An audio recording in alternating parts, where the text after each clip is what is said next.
Boa tarde, hoje nós vamos dar continuidade à nossa aula de História. Nessa atividade aqui, nós temos o autorretrato. O que é um autorretrato? É uma pintura feita de você mesmo. Então, Van Gogh, ele fez um autorretrato de si mesmo. Ele era um artista holandês que viveu há mais de 150 anos.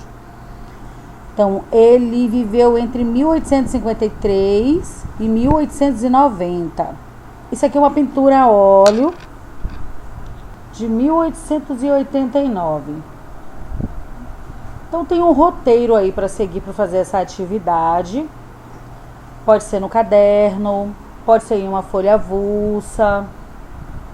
Você pode tirar foto e postar aí pra gente. Faz uma legenda legal aí ao lado. Então, o que você vai fazer?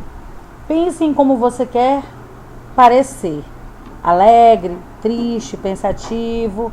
Você vai planejar os traços e as cores do seu desenho.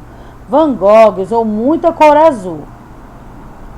Em uma folha avulsa ou no seu caderno, faça o seu autorretrato.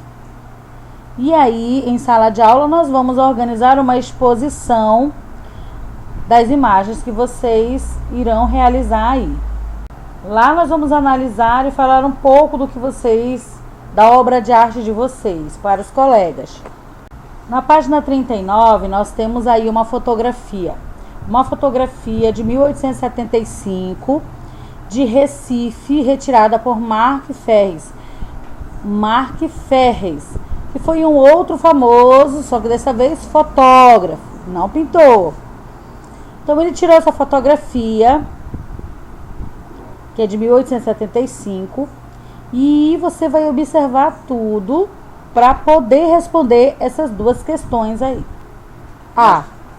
Essa fotografia nos ajuda a conhecer como era Recife há quase 150 anos? Explique a sua resposta. B. Como podemos saber o que mudou ou continua igual nos dias de hoje? Então, só observando a fotografia dá para você perceber que naquele tempo já dá para perceber algumas construções, a organização dessas construções, do espaço, as pessoas como elas se vestiam antigamente, há 150 anos atrás, dá para enxergar até a possibilidade de não ter poluição. Vamos para a letra B. Como podemos saber o que mudou ou continua igual nos dias de hoje? Como é que nós vamos fazer isso? Fazendo a comparação da foto de Mark Ferrers há 150 anos atrás com uma foto atual. Deixa eu mostrar aqui para vocês. Faz a observação aí da foto antiga com essa foto aí. Pega seu livro aí. De cara dá para perceber a imagem que já se diferenciou. A cor, por conta da qualidade, da modificação das máquinas que foram avançando. Então, o que acontece? Hoje nós temos fotografias coloridas, dá para enxergar bem o céu, as nuvens, coisa que não dá para enxergar lá na fotografia de Mark Ferrers. Não pegou essa parte de onde eles estavam, que parece uma praia, né? Um pequeno de ponta de terra, onde estão os dois, né? Um de canoa e o outro aí. A vegetação sumiu. Dá uma olhadinha aí. Não tem vegetação. Virou tudo construção. Claro que melhorou muito. Aumentou, inclusive, as construções. Muitos prédios. Muita diferença de uma foto para outra. Claro que algumas construções, elas permaneceram. Se você olhar direitinho aí, algumas construções elas foram cuidadas para que até hoje estivessem, é como se fosse um patrimônio histórico do local, da cidade de Recife. Bom, essa produção de saberes é a produção de um livro da cidade em que moramos. Essa produção ela vai ficar para dentro de sala de aula para que eu possa ajudá-los. Ela é bem grande, bem extensa. inclusive com pesquisas. Então nós temos a página 40, 41, 42, 43 para fazer o livro, para a produção do livro em sala de aula. Então eu vou ficar com essa responsabilidade de fazer a produção deste livro. Daí nós vamos dar continuidade na unidade 3, cidade, o que é. Então nós vamos passar a conhecer um pouco do que é uma cidade. Inclusive ele já faz aqui umas hipóteses, umas abordagens para conversar sobre a imagem, quem são essas pessoas aí. Então eles vão fazer várias observações, tem pessoas que vão trabalhar, tem pessoas que irão para a escola, pessoas que estão vendendo, ambulantes, a infinidade de pessoas que vivem em uma cidade, que complementam uma cidade. Para onde elas se dirigem? Claro que o estudante vai para onde? Vai para a escola, o trabalhador vai para seus diversos tipos de trabalhos. O que eles vão fazer nesse lugar? Muitos vão responder: vão passear, vão fazer compras, vão estudar, vão trabalhar. Outros moram, outros vão turistar, vão passar as férias. E aqui no número 12 está assim: qual é o lugar que você mais gosta da cidade em que mora? Como costuma ir até lá? E o que faz ali? Então é um diálogo que as crianças vão falar da cidade. Não vão falar do interior.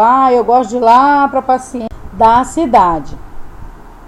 Então você vai dizer aí o lugar que você mais gosta daqui da sua cidade, o lugar aqui do seu município, como costuma ir, vai a pé, vai de carro, vai de moto, o que é que você faz ali? No capítulo 1 nós temos a casa, a rua, a cidade. As crianças sempre vão trabalhar muito questão de localização.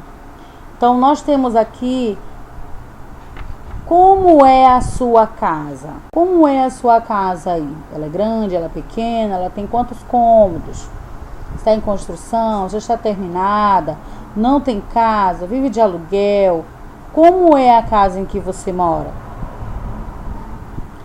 De uma cidade. Ela está localizada na rua de uma cidade? Qual é a cidade que você mora? Qual é a rua que você mora? Vou aproveitar para perguntar: qual é o número da sua casa? Qual é o bairro em que você mora? Antes de começar a ler esse texto aí, eu gostaria muito que vocês pudessem fazer uma leitura silenciosa. Então dá uma paradinha aí. Todos os textos que aparecerem, se os pais puderem fazer uma leitura silenciosa, ótimo. Tirar a dificuldade de algumas palavras, sílabas. Mostrem para eles e façam o som das sílabas a qual eles têm dificuldade. A leitura, ela é um treino. Se você treinar, algumas dificuldades são sanadas. Para isso você precisa trabalhar. Então vamos ler junto com a professora. A casa. Leia estes 2 textos que falam sobre casa. Quando eu era criança, tudo parecia enorme. Para entrar em casa, tinha de subir uma escada gigantesca. Bastava colocar o pé ali para imaginar 1000 aventuras. Cada degrau era uma montanha vencida com valentia. Depois de anos, quando voltei a casa, descobri que a escada era pequenina, como todo o restante do local. Até o quintal onde eu brincava de pega-pega parecia pequeno. Que pena! Sabia que já houve um tempo no passado em que as casas das cidades não tinham os confortos de hoje em dia, como luz elétrica à noite. À noite usavam-se velas e lampiões para ter um pouco de luz. Também não era como água encanada em rede de esgoto. Então o autor ele faz uma observação do texto de hoje, das casas de hoje, da sua casa com as casas de antigamente. Quem faz muito essa comparação são os mais velhos, né? quando a gente reclamava de fazer alguma coisa, o gás tinha acabado. Meu pai dizia assim: na minha época não existia gás. É só ir ali, pegar umas madeiras e fazer um ensopado. Faltava água. Na minha época não tinha água encanada dentro de casa. Tinha que ir lá na beira do rio carregar água e trazer para casa. Então, eles fazem essa comparação. Não tinha energia. Cheguei a viver em um sítio até que não tinha energia mesmo. Então, era lamparina. Meu pai comprava o querosene. Ele mesmo produzia as lamparinas dele.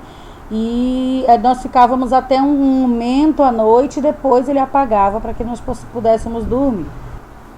E hoje nós temos tudo, temos água, temos energia elétrica, água encanada. Em alguns lugares ainda não tem água encanada. No mesmo sítio, eu fui este final do ano passado passar as férias lá, e que não tinha energia, hoje em todos aqueles lugares sem energia. Fiquei boba de ver como tudo se modificou. Temos tudo em nossas mãos, né? Tudo em nossas mãos, e reclamamos ainda muitas vezes. Não cuidamos da realidade, não cuidamos. Vamos continuar fazendo a leitura do outro texto. Veja agora como é a casa de Marcelo.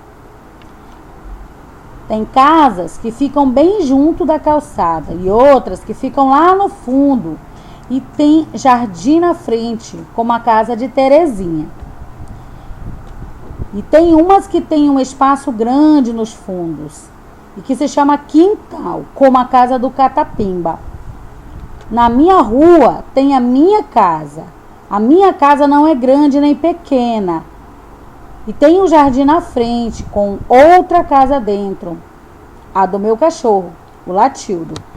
De Ruxi Rocha, a rua do Marcelo. A atividade que tem para fazer aí, os dois textos aí, eles irão trabalhar na realidade a contextualização da casa da criança. Então ele vai falar como é a casa dele, como as casas são diferentes. Tem quintal, não tem quintal, tem a frente da casa, é totalmente murada.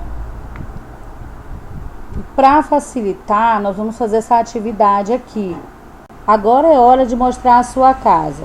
Pode ser com texto ou pintura, colagem ou fotografia. Mostre como ela é por dentro e como ela é por fora.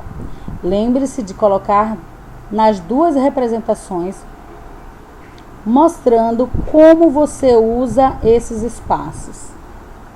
Então, dá para fazer o desenho, dá para fazer colagem, dá para fazer montagem de fotografia, a sua casa, desenhar a sua casa. E como ela é dividida? Tô vendo que vocês vão virar engenheiros aí, né? Vão ter que desenhar aí a casa toda divididinha do jeito que é. E o que você faz dessas partes das casas de vocês. Vamos continuar o texto. Agora leia o texto e uma cantiga sobre a rua. A janela do meu quarto, por onde tantas vezes imaginei entrarem monstros e malfeitores, abria-se uma rua calma, onde eu brincava com os amigos. Na garagem da casa ficava a oficina do seu Zé, um tapeceiro bem amigável. Minha madrinha, uma espanhola, morava ladeira abaixo. Ali sempre tinha festa. Na rua ficava ainda a casa da dona Nenê, da dona Beatriz e do seu Dito da padaria. E para entender um pouquinho mais, antigamente as ruas eram também muito diferentes das atuais. Eram estreitas, apertadas, curvas e muito sujas, pois o esgoto corria a céu aberto e em várias delas a situação facilitava a multiplicação de doenças. Então agora nós estamos falando de rua. A rua realmente eram diferentes, mas em alguns lugares ainda se precisa melhorar muito o saneamento básico. Nós não vamos longe não, aqui no nosso município mesmo. A maioria do nosso município não tem mesmo esgoto. Não tem para onde escoar a água. Então, para onde vai? Para as ruas, a céu aberto. Algumas ainda não são pavimentadas, então é barro ainda. Mesmo as nossas estradas e ruas, elas não são pavimentadas como deveriam ser. Então abrem os buracos, né? Eu lembro de uma vez de uma aluna minha que falou que a rua dela era cheia de buraco. Muitas ruas são sujas, muitas ruas são bem limpas. Nós temos a coleta de lixo, mas se cada um de nós não fizer a sua parte, colocar o lixo no horário certo lá, colocar no saco direitinho para os bichos não mexerem, as ruas vão ficar horríveis de tanto lixo e sujeira. E isso vai acarretar o quê? Multiplicação de doenças. Hoje, as ruas elas são mais bem planejadas, né? Então, tem que ser mais largas por conta dos carros mesmo. Mas as ruas de antigamente eram mais estreitas. Então, nós temos mais dificuldade, muito trânsito para passar por ali, pelas ruas. Vamos continuar aqui na página 49. Esta tradicional cantiga de roda trata de rua. Talvez você já tenha escutado a mãe cantar ou cantar em algum lugar. É uma cantiga popular. Se essa rua fosse minha, eu mandava ladrilhar com pedrinhas de brilhante, só pra ver meu bem passar. Questão 1. Se a rua fosse sua, o que você faria?